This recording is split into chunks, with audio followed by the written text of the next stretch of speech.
आखिर शिक्षा क्रांति परिवर्तन आंदोलन की जरूरत क्यों पड़ी? आखिरकार सागर के खेल परिसर मैदान में प्रदर्शन क्यों किया जा रहा है?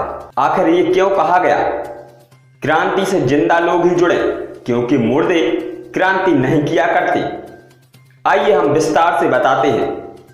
शिक्षा क्रांति परिवर्तन आंदोलन ओबीसी क्रांति सेना के तत्वाधान में सम्राट अशोक क्रांति सेना, लोधी सेना एवं विद्यार्थी मोर्चा के तत्वाधान में एवं सर्व समाज छात्र संगठन द्वारा किया जा रहा है। जी हां, यह खबर है मध्य प्रदेश के सागर जिला की, जहां पर शिक्षा क्रांति परिवर्तन आंदोलन का आगाज शुरू हो गया है और धरना प्रदर्शन खेल परिसर में शुरू हो चुका है।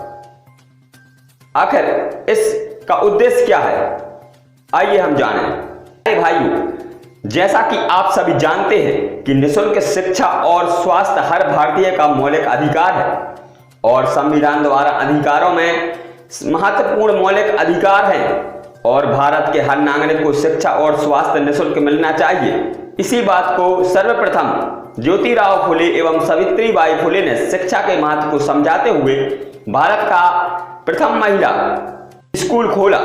इसी बात से प्रेरणा लेकर हमारे बुंदेलखंड की माटी के दो सच्चे सपूत सर हरि सिंह गौर साहब ने सागर में और स्वामी ब्रह्मानंद लोधी जी ने राठ हमीरपुर में अपनी जीवन की सारी कमाई से शिक्षा के महत्व को देखते हुए कॉलेज विश्वविद्यालय बनाकर दान किए। सागर की धरती पर गौर साहब का दान और योगदान अविस्मरणीय है और गौर साहब ने अपनी वसीयत में कहा था कि घनघोर अंधेरे में जलाए एक दीपक की कीमत 100 सूर्यों के समान होए और समस्त गरीब पिछड़े एससी एसटी एवं सर्व समाज के बच्चे निःशुल्क शिक्षा लें। इसीलिए गौर साहब ने विश्वविद्यालय सागर में खोला। लेकिन शिक्षा के सौदागरों ने शिक्षा का व्यापार करने के लिए और सभी शिक्षा माफियाओं ने एकत्रित होकर सर हरि सिंह गौर साहब के सपने को कुचलने के उद्देश्य से एक आवासीय जन हुजूम जोड़कर सागर की जनता को गुमराह कर एक नकली जन आंदोलन खड़ा किया और सागर विश्वविद्यालय को केंद्रीय विश्वविद्यालय बनाकर सागर के छात्रों को शिक्षा से वंचित कर दिया और सभी शिक्षा के व्यापारियों ने अपनी अपनी शिक्षा की दुकानें खोलकर शिक्षा को बेचना चालू कर दिया।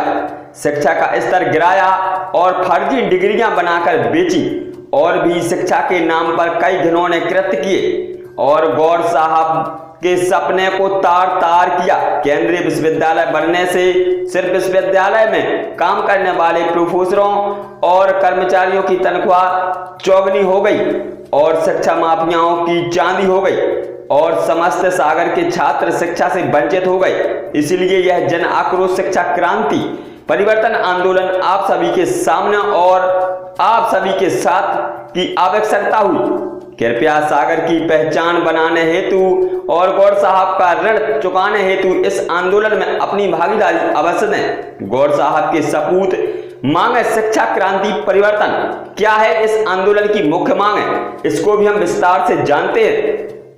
सागर में 2010 से घोषित उच्च स्तरीय विश्वविद्यालय खोला जाए। नंबर 2, फर्जी डिग्रियां बनाने वाले बांटने वाले शिक्षा का स्तर गिराने वाले समस्त विश्वविद्यालय महाविद्यालय स्कूलों की मान्यता रद्द की जाए। 13 केंद्रीय विश्वविद्यालय सर हरि सिंह गौर में सभी कोर्सों की सीटें बढ़ाई जाएं और 50% स्थानीय छात्रों को आरक्षण दिया जाए। नंबर 4, शिक्षा का निजीकरण बंद किया जाए। नंबर 5, दोहरी शिक्षा नीति बंद हो, समान शिक्षा नीति लागू की जाए। नंबर 6, सर हरि सिंह गौर भारत रत्न दिया जाए। नंबर 7, शिक्षा माफिया खत्म किए जाएं, स्वास्थ्य माफिया खत्म किए जाएं, शिक्षा और स्वास्थ्य को निजीकरण बंद किया जाए। नंबर 8, सागर की पहचान FSL फोरेंसिक साइंस लैबोरेटरी सागर में रखा जाए। नंबर 9, सागर के दूर दराज इलाकों में हर 20 किलोमीटर के क्षेत्र में चिकित्सालय खोले जाएं। नंबर 10, शासकीय अधिकारियों, कर्मचारियों, नेताओं, मंत्रियों, विधायकों, सांसदों के बच्चों को शासकीय स्कूल कॉलेजों में पढ़ना अनिवार्य किया जाए। राष्ट्रीय समाचार न्यूज के लिए ब्यूरो रिपोर्ट। कसम की घर घर तक शिक्षा का दीप जलाएंगे, गांव की अंतिम झोपड़ी तक हर सुविधा पहुंचाएंगे।